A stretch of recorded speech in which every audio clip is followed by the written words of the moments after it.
زه په شب قدر کې وم او یو سړی و چې داغه دا یو خپه بالکل په دې بیخ کې غوسه شوی و نو په ډانګورو به ګرځېده. نو ما هغې ورځې تپوس وکړو چې د خپې باندې دې څه چلو چې ته په ډانګورو ګرځې. هغه ما ته وایي چې مولانا صاحب دا لږ اوږد باس دی، څه وخت به زه ستا ځای ته درشم بیا به دې پوه کړم. مال ډېره څه ورځې پس هغه راغی او کټ کې کېناستو. ما ته وایي چې زه سواد د کوهستانونو یم، غریبۍ در په در خاورې په سر کړی یم، لاره روانو ما یو اوښ لیونی شوی چې اوښ لیونی شوی نو هغه مالک یې هم تېنه منډې والې او خلق هم تې منډې والې.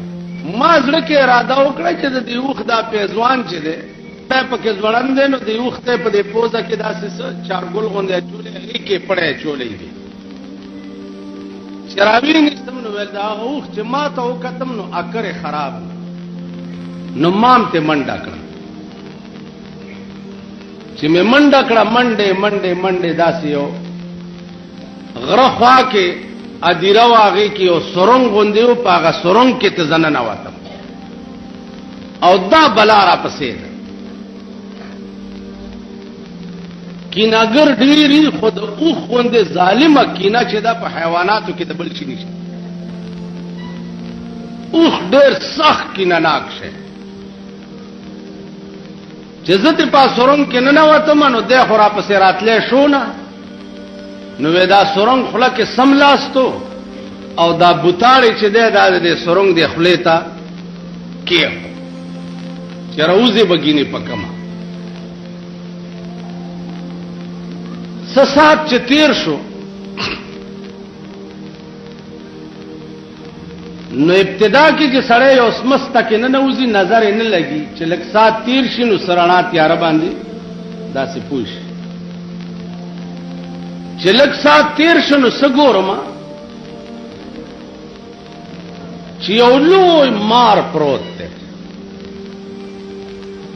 یو لوی اژدها پرته ده او هغې سره یو د انسان د اډوکو یو ډانچه پرته ده ثابته.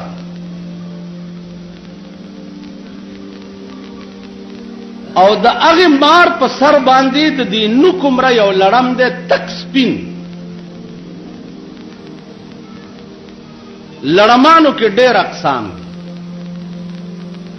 خدای دې امان راکړي. دې ځمکې لاندې هغه اشیا دي چې الله دې ته امان راکړي.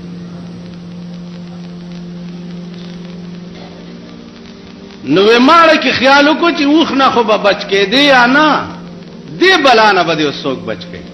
دا دومره لوی اژدها او بیا په سر او هغه لړم د دې اژدها په دې سر ګرځېده نو دې اژدها د هغه لړم د یارې رپ نه والو رپ یې نه والو بس غلې پرته وه په دې سر یې څه سر سر غوندې اواز د دې لړم زما غوږو ته به م راتلو او ډېر په قهر.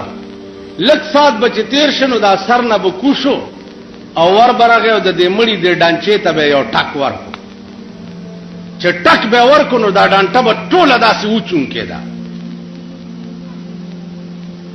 بیا برغه د دې په سر به ګرځېده، بیا به څه ساعت پشکوش شو، بیا به ورغه د دې د سر له بیا ټک ورکو د دې مړي د سر له نو بیا به داسې چو غوندې اواز پکې وشو. اډکې مې خیال وکړو چې لارې تباه شوې، خو دا سوچ راغی چې دا اژدها چې دا د دې لړم د یارې خوځي نه راشه ته خو خلاصېږي یا نه دا خو د دې بلا نه خلاصه کړه. نو وې کېړی مې راوویسته او هغه لړم مې د دې اژدها د سر نه پې داسې ووالو او شړپ مې ورکو لړم مې مړ کو، خو چا مې مړ کو نو زما کېړی ایره شوه. نو عرض مې دا و چې دا اژدها پوه شوه چې دې سړي خو ما سره ډېره لویه نیکي وکړه او د لویې بلا نه یې خلاصه کړه. نو اجدها داسې وخوځېده. نو ما ته وی چې مولانا صاحب غبراو شم چې بس زما خیر نشته.